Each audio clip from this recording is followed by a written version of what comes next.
Hi, welcome to a slightly longer video than the 3-minute shorts I make in the morning. I know I lost quite a few people because I do all the powerlifting stuff and everything else and don't do the photography. But this is actually going to be about powerlifting again. And I guess it's on one of those journeys of life. The photography will never go away, the same as my art and everything else. You just go through stages of life when different things mean more to you than others. And I know some people do the same YouTube content as a photographer or this, that and the other, years and years and years, and that's why people follow them. And it's the same as Instagram accounts. You know, the Instagram account toilets of the world may not be for everybody, but it's for some people, and some people follow them just for that. If they suddenly change to doing something else, then people probably wouldn't follow them anymore. The same as Mr. 007 and something, and people like that on Instagram who do black and white. If they do it all the time, people follow them for black and white. If they suddenly change the colour, people would drift away and find something else. And with all the content out there these days, people can choose and do what the hell they liked. When I was a kid growing up with a couple of TV channels, that's all we had. Now you can just go and do what you like, and that's fine. So the people that do follow my channel in the morning and watch my 3-minute videos every time I walk my dog, which is nearly every day of the week, 365 days. Well, I walk my dog 365 days a year. I think I'm on 400 or 500 days of walking solidly, 10,000 steps a day at the moment. So that is actually part of this as well. So every day I walk 10,000 steps a day. I get up, take the dog out and walk. So that's part of my exercise for the day. And I do that even when I'm powerlifting. And I basically do a powerlifting program 3 days a week, Monday, Wednesday, Friday on average. This week's different. I lifted at the weekend, so I'm actually now doing Tuesday and Wednesday this week, and then that's it. And then I'll go back in on Monday and start again. And it's all done by my coach and a trainer, and he does all the blocks, and it's all provided for me on my phone. It's quite funny, really, considering I made a video about phone use in the gym, but I do use my video to record my lifts now and to fill in the app as to what I lifted and what my warm-ups were and everything else. And it works really, really well. One of the interesting things that I have found out is videoing your lifts is actually very interesting, and so many powerlifters do it. I think Olympic lifters do it as well. And when you're in a gym environment where people don't care, then that's perfect. But I actually think if I could video my lifts when I was younger, I would realise that some of my failures didn't need to be failures. Some of the times I had almost given up when it was coming up really, really quickly, but my brain didn't see it that way. At the weekend, I did my first actual sanctioned powerlifting event. The one I did before, if any of you watched the one before, was actually just a charity event. So this time I actually entered an event in the Northwest. I completed the event. I completed my all 3 lifts in bench only, and I won gold medal for it. One of the interesting things is I watched the video a little while ago about a 95-year-old lady lifter in America that enters competitions and wins because she's the only one. So be it. As she said, you got to turn up to do it. But also, the other thing about that is you've got to turn up, you've got to put the effort in, and you've also got to get your lifts in. Because if you turn up, even if you're the only one there and you fail all 3 lifts, you failed, you're out, you finished. You don't get anything. Some of the competitions that I'll be entering as an M3 over 60-year-old lifter, I may be the only one there and I may get a gold. And I don't care. I am there and I did get the gold. I could have failed the lifts. My intention is to do the British next year. I need to do another competition before that, and let me explain why. I just did Northwest Powerlifting Division 93 kilo class, which is my weight, and my age group is 60, over 60, so I'm an M3 lifter. So I did that at 93 kilos, but I want to compete in the British next year at 83 kilos. I have now got to do another competition to be able to do that. Because I completed at 93, I can't go down a weight class. I can go up. I could lift in any of the weight classes above 93, but I can't compete in a weight class below. So I have to do another competition as an M3 lifter in 83 kilo class. Sorry if that's a bit confusing. Also, some of this is a bit confusing unless you do powerlifting and you understand the weight classes and the categories and everything else. I understand that. So I don't want to give too much away. But as the British record stands in the 83 kilo class, bench only, I could beat that next year. In fact, I could equal it I actually equaled it in the competition I've just done. So the actual record stands at 127.5 kilos. I've just done 127.5 kilos. So after the next few months of training, if I enter the British, I could, if no one else was lifting in that weight class and no one else beat that record, then I could equal it and beat it next year. Not a problem. I will train to do a lot more than that. I'm not going to tell you what I'm going to train to do. When I benched before, I think my last bench I ever did in a competition was about 160, something like that. I can't overly remember, but repping and bouncing the weight off your chest, which is what we used to do in the old days. I've done a lot more. We used to rep 190s, etc., by like really fast repping them and bouncing them off your chest. But once you actually get to doing a competition, you have to have a pause on your chest, which drops the actual weight drastically. When I was first training, we all trained by coming down and bouncing, coming down and bouncing. And then the new rule came in where you had to come and stop, which got very confusing. And even to this day, not so much confusing, but judges all have a different pause level. Now, even though when you bring that down, if you can bring that down really, really quickly, put it on your chest, you should get a press command from the bottom straight up. Sometimes these judges wait for that bar to be completely still and steady. We used to argue back in the day that it's got to stop to go back up. But I do understand that people do go bounce and up, and that's not acceptable. I think at the end of the day, you add more weight to your lift, as we know, by doing it that way. Anyway, I didn't do a full power competition, i.e. squat, bench and deadlift, because I didn't really think I was up to it physically and mentally. It was really, really hot at the weekend, and I have been very, very tired and fatigued since I've done it, and that's just doing bench.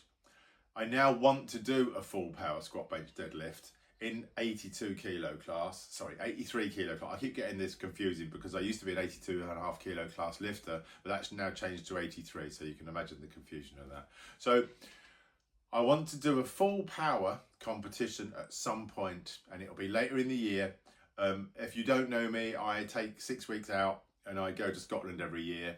And when I take 6 weeks out, that means 6 weeks out of training. I am going to attempt to find some gyms in Scotland on my route and just pop in and do some squat, bench and deadlift while I'm away to try and keep my strength up.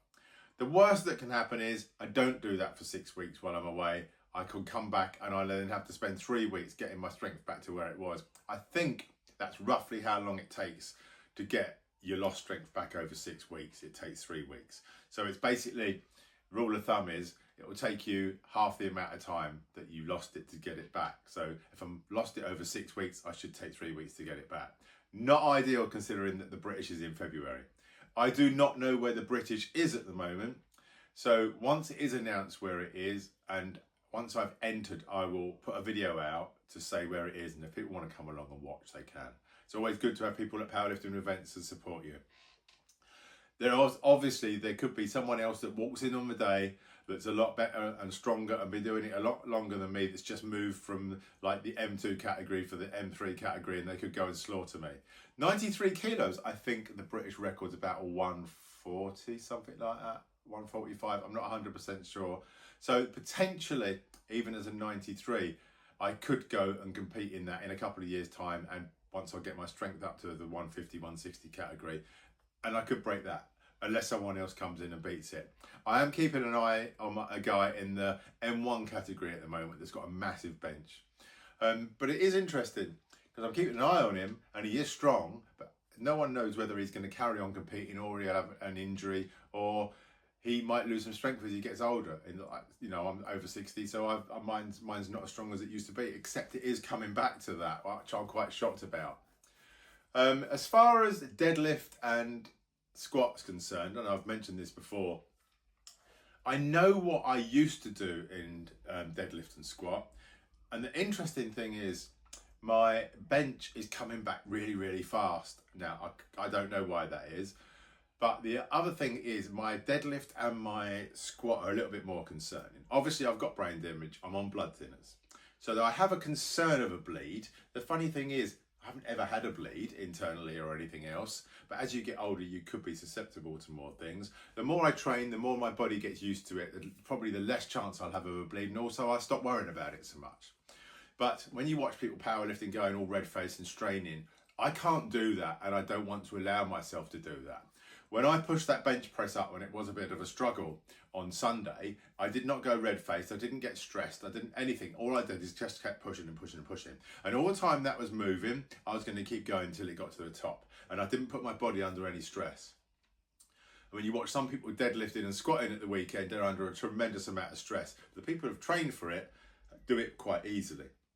So the plan is to train for it and do it quite easily. So if I do a full power competition, between now and then, I'll have trained my squat and my deadlift, and what I will be doing is doing lifts I've already done. Now that sounds really, really strange, but I will do that competition. I'll get all 3 lifts in on squat, bench and dead, because I've done it all before. I don't want to do a competition where I'm going to go in there and strain and cause myself a problem. And the biggest thing is having a really good coach to do that with, which Danny from Danny Lee Fitness is good at. And he can see, and he's one of the only people that's ever been able to see what I can do, which is absolutely brilliant. And that's what really helps me going forward. He'll also stop me being stupid. Now, one of the biggest problems I've got is stubborn determination. So when he told me, open at 112.5, then go 120, and then we went out for 127.5. He knew I could do that. I don't think he'd have said go for 127.5 if he didn't think I could do it. He'd have said go for 125. And if he had said that, I'd have done it. And that means I wouldn't put myself under any strain. There was a guy there lifting in his first competition, and he was getting really excited and he wanted to pile weights on, even though his coach had told him what he should do. And he stuck to it. And I think that's very important for me. With a brain injury, with being on blood thinners, etc., I do not want to push things to a limit that I don't know I'm capable of on a competition day. There's no way I want to do that. I want to walk in there knowing I've done what I'm going to do and just do it again. It sounds easier than it is, because you do think, oh, I could just do that, especially if you're up against someone in your weight and age class where you could beat them by 2.5 kilos. You're going to try and put that on there. And if my coach thinks I'm capable, then I'll do it. I don't want to make this video too long. I've put the videos at the beginning when this is started, and I'll put the videos at the end with a couple of photographs to show you what have happened on the day. There is a live feed, which I'll put in the link below. You can go and watch the whole powerlifting competition. My diet now needs to change. I've been on a maintaining level at the moment of 1,200 calories a day, 1,200 calories a day. I've been on maintaining on 1,200 calories a day. In that, I've balanced out to get my protein, carbohydrate and fat right. I've been losing body fat and gaining muscle. And the problem is, going back into powerlifting and training, is I'm obviously gaining muscle. But at the moment, I'm gaining muscle and losing fat. And you can see that in the charts on my body mass and everything else. It is changing. They're sort of doing that, which is a good thing. It's going to get more difficult. I'm not going to have much more fat to lose soon because my body fat's going down. And also I'm on fasting. I don't eat after 6 o'clock until 6 o'clock in the morning. So I'm fasting for 12 hours at night, which is a good thing as well. I just need to get that right now. I need to drop that while I'm not training, which I'm going to take. When I take 6 weeks out, I'm going to drop that to 1,800 calories, which should pull my weight down quite quickly. It's a fallacy that the more you run and the more you run and the more you do and everything, you're going to strip weight off like that. Yes, it helps, but stop. If you just stop eating, you'll lose weight quicker than anything else. So that's the way to do it. But I have to be careful. When I'm actually training, I need to eat for training. You burn a hell of a lot of calories powerlifting, and if you don't eat enough, it can cause some problems in strength. So lots going on. So the plan is this. I'm going to carry on training. I'm going to take my 6 weeks roughly out. I'm then going to swap gyms for a month. I'm going to go to Greenbank Gym. I'm going to train at Greenbank just to maintain and bring my strength back after I've hit 6 week break. Drop back into Danny's in November. It'll probably move by then to his new gym. Start training again with Danny under him for until the British in February, but try and get a competition in 83 kilo class before then. And then see how I do, full powerlifting competition. I'll see how it goes, see how I recover and everything else, and then go for the British after that. I need to do that to qualify in 83 kilo class. I'm already qualified for the British in 93 kilo class, so I've boxed that off. So I've basically, by the time it comes to the British, I'd have boxed off both categories. I can only enter one, I think. I don't think I could enter both and then on the day weigh in, and I don't know, actually I'm going to have to look into that. Maybe I could enter both and then on the day see what I weigh in as. Might make it a little bit easier, but I don't know whether you're allowed to do that. Anyway, bit of a longer video today. If you don't watch my shorter videos every morning, then you need to pop over and watch those in the morning, especially if you're into powerlifting and fitness and sport and losing weight and everything at the moment. That's what I talk about. And then when I'm away, I obviously talk about walking, etc., and camper vanning and blah, blah, blah. And I will do some photography stuff this summer. I'll go out and I'll make a street photography video, because I know a lot of people still watch all that. It's still got my highest ratings for my photography videos, but I actually want to do stuff I enjoy, and finding a bit of time to sit down and make these, I don't mind that.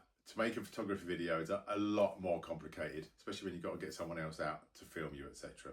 Anyway, if you're watching for these, I'm glad you're watching. Thanks for watching. I'm not going to ask you to hit like and subscribe, because I think people should just do that of their own accord. But if you don't want to see what's going on, then make sure you do subscribe, because otherwise, when I put a video out, you don't see it. I think that's one of the biggest problems that I find with YouTube these days, is someone puts something new out, I don't see it because I had to subscribe and I didn't know I hadn't subscribed. Anyway, take care, see you in the morning, or see you on the next long form video.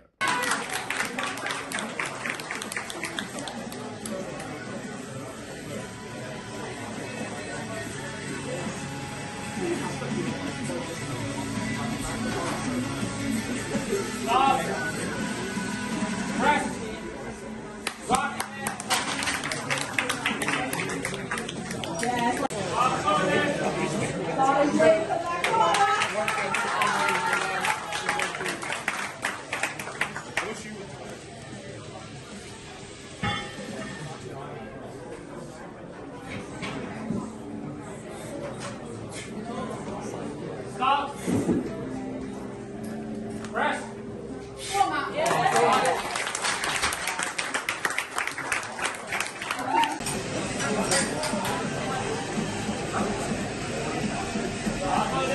Boys, ready for back.